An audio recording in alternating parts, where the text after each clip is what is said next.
Salut les amis, c'est Charles Gauthier, je suis très heureux de vous retrouver aujourd'hui pour le 11e épisode de notre format Hyper Casu Café, le format dans lequel on analyse le top 10 des jeux iOS de la semaine. On analyse à chaque fois en date du dimanche précédent, à savoir pour cette vidéo le dimanche 9 août 2020, et il y a eu un peu de changement par rapport à la semaine dernière. Le top 1 n'est plus top 1, il est toujours présent dans le top 10, mais il y en a des nouveaux, et donc on va attaquer tout de suite. On commence par le top 10, on va petit à petit vers le top 1, et plus on avance dans la vidéo, plus j'essaie de prendre un petit peu de temps sur chacun des jeux pour te partager mes ressentis ou les anecdotes ou les observations que j'ai pu faire sur chacun d'entre eux. Allez, on attaque, go!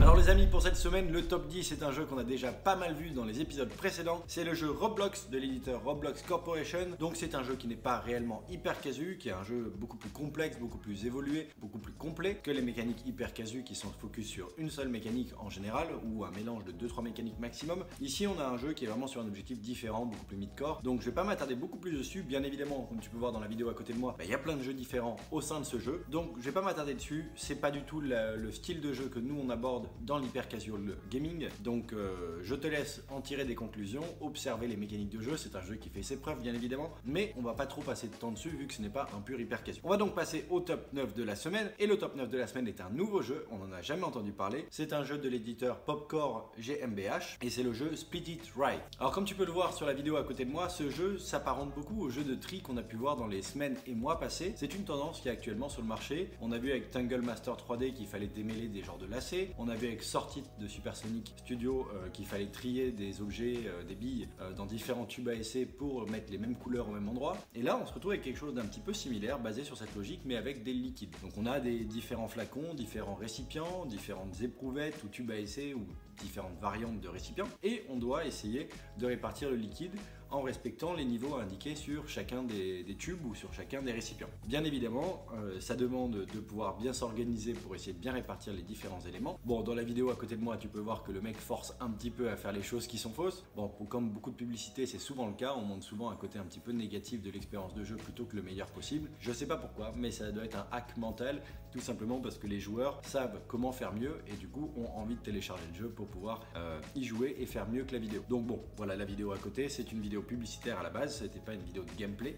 Donc c'est la raison pour laquelle peut-être on voit ces erreurs là, mais tu as compris l'expérience de jeu. L'objectif est d'avoir les tubes remplis au bon niveau. Voilà un petit peu pour l'objectif de ce jeu. Donc c'est très simpliste, c'est très intuitif, c'est très explicite aussi. La direction artistique est simple mais fait bien le taf. J'aime bien le côté très contrasté, on voit bien les couleurs avec le fond parce que le fond est très blanchâtre, très light. Même pour les couleurs, des fois ils mettent un petit background un peu vert, un petit jaune, mais c'est des couleurs très pâles, pastel, très light, et ça contraste beaucoup avec les couleurs qui sont sur le front, qui représentent les liquides qu'on dépose dans les différents récipients. Donc moi je trouve que ce jeu est bien fait dans l'expérience de jeu, c'est-à-dire que ça peut être compris de tous, quel que soit le sexe, quel que soit l'âge, que la mécanique de jeu est assez simple aussi, et donc que ça peut être un jeu tout public. Ce jeu-là pour moi correspond bien au cahier des charges des hyper casual games, à savoir un objectif principal, peut-être quelques objectifs satellites ou secondaires, mais globalement on reste focus sur une mécanique de jeu et on la pousse à fond. Donc moi c'est ce que j'apprécie bien sur ce genre de jeu. Alors en ce qui concerne ce jeu, c'est un jeu qui est sorti il y a quelques temps déjà, vu qu'il est sorti début juillet, le 8 juillet 2020, et il a été mis un petit peu en test, il est monté progressivement dans le top chart pour aujourd'hui se retrouver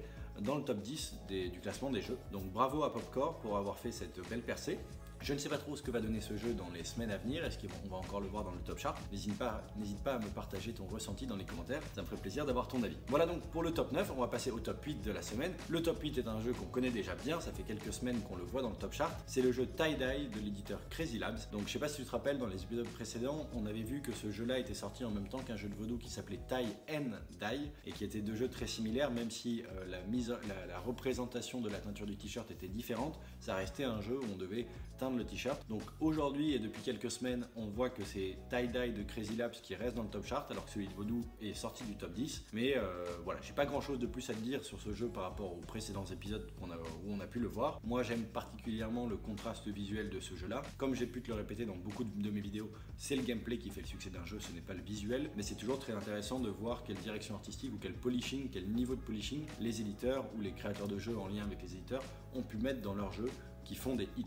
Donc c'est des choses qu'il faut que nous on puisse s'inspirer aussi pour mieux performer dans le côté sexy de nos jeux, dans le côté traction possible des joueurs également pour le téléchargement. Donc ça joue certainement sur le CPI et également sur la rétention parce que l'expérience est cohérente au complet, mais bien évidemment leur gameplay, leur expérience de jeu en dehors de la direction artistique sont très solides. Donc faut pas oublier que le succès du jeu est fait à 80% par le gameplay et à 20% avec tout le reste, les feedbacks, les directions artistiques, la cohérence visuelle, l'histoire que raconte le visuel pour le jeu. Est-ce que là par exemple on est dans des teintes un peu pastel, ça fait des jeux très satisfaisants, très reposants. Donc il y a tout ça à prendre en compte, mais attention, voilà, faut pas passer non plus toute sa vie à faire de la direction artistique, même si c'est important et qu'on voit que tous les top charts ont une direction réfléchie, travaillée et plus ou moins poussée.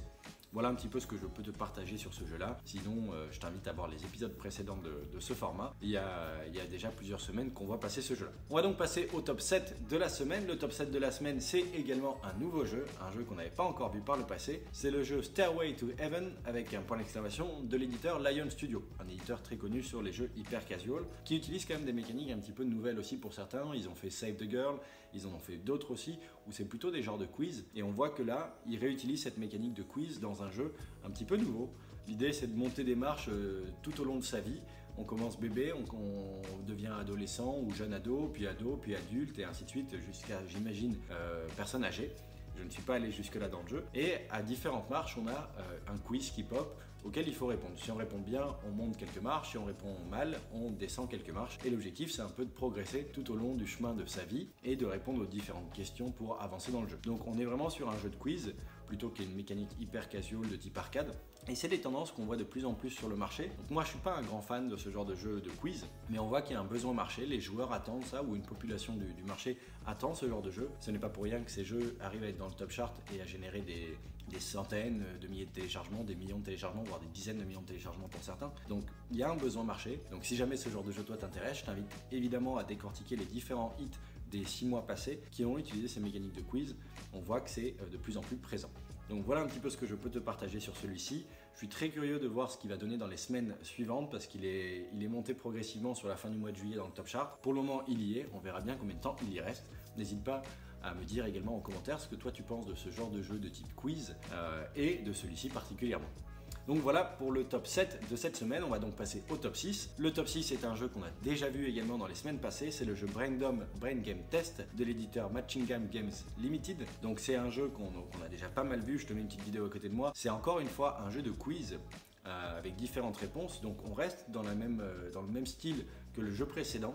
Et c'est là où je te dis que les jeux de quiz deviennent de plus en plus tendance. On le voit dans les semaines et mois passés, on l'a vu déjà, et on le voit encore aujourd'hui. Ils sont de plus en plus présents dans le top chart. Donc c'est peut-être un des axes futurs de tendance du marché. Peut-être qu'on va l'avoir encore jusqu'à la fin de l'année. C'est à suivre attentivement. Moi je trouve que ce genre de jeu demande une vraie réflexion en termes de level design, en termes d'illustration. Là par exemple celui-ci est vraiment illustré. Ça demande beaucoup de travail pour réussir à avoir une expérience complète, peut-être sur 100 niveaux au moins un minima, et même si on devrait faire que 20 ou 30 niveaux pour pouvoir tester le jeu au départ, ça demande quand même pas mal de travail, même si certainement en termes de code derrière, c'est pas ce qu'il y a de plus compliqué, mais en termes de création de contenu, ça demande quand même beaucoup de travail. Donc voilà ce que je peux te partager sur ce genre de jeu. Celui-ci est intéressant également, on l'a déjà vu dans les épisodes précédents, donc n'hésite pas à voir les épisodes précédents pour en savoir plus. Je vais pas m'attarder beaucoup plus sur celui-ci, ça fait déjà plusieurs fois qu'on le voit, mais encore une fois, on voit des jeux de quiz présent dans le top chart et celui-ci est plutôt bien noté. Voilà pour le top 6. On va passer au top 5. Le top 5 de la semaine et l'ex-top 1 de la semaine dernière, c'est le jeu Fruit Clinic de l'éditeur Lion Studio, un éditeur bien évidemment bien présent dans l'hyper casual game. Et comme tu peux voir sur la vidéo à côté de moi, on joue le rôle d'un chirurgien qui vient réparer des fruits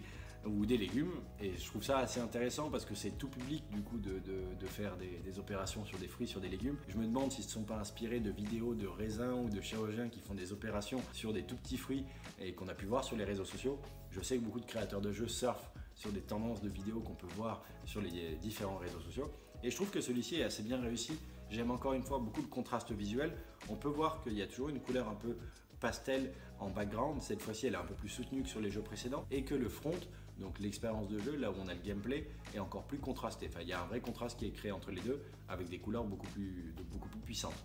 Donc c'est intéressant de voir comment ils arrivent à créer cette lisibilité. J'aime particulièrement dans le jeu là les mimiques des fruits, le côté qu'ils aient mis des petits yeux, des bouches et des différentes expressions du visage sur des fruits, ça rend le jeu très fun. Je me demande même si juste cette petite illustration en plus n'amène pas vraiment un hook, un crochet qui maintient encore plus les joueurs attentifs dans l'expérience de jeu, parce que ça amène vraiment du fun, ça amène une lisibilité, une compréhension du feedback de la bonne ou mauvaise réalisation du gameplay, et je trouve ça très sympa. Donc bravo à Laion Studio et aux créateurs de jeux derrière ce jeu là. Ça fait déjà 2 semaines qu'on le voit dans le top chart, donc j'espère qu'on pourra continuer à le voir. Je pense que celui-ci a du potentiel de pouvoir rester vraiment quelques semaines dans le top chart. Depuis le début du mois d'août, il est quand même dans le top 25 tout le temps, voire top 10, tout tape confondu du marché US. Donc c'est un jeu qui, je pense, va être visible encore dans les semaines à venir. On va donc passer au top 4 de la semaine. Le top 4 de la semaine est un jeu que tu connais très bien parce que ça fait plusieurs années qu'il fait partie des jeux les plus téléchargés au monde, de Cybergames APS, donc évidemment un des jeux les plus téléchargés de l'App Store depuis le début de l'App Store. C'est vraiment un des plus gros hits au monde, un jeu que tu connais très bien, que tu as déjà vu en publicité, que tu as certainement joué. Je ne vais pas m'attarder beaucoup plus dessus, ce n'est pas un jeu hyper casual, mais c'est un jeu qui peut se rapprocher des hyper casual sur certaines mécaniques parce que les inputs sont simples, mais c'est un jeu qui est quand même beaucoup plus complet dans l'expérience de jeu.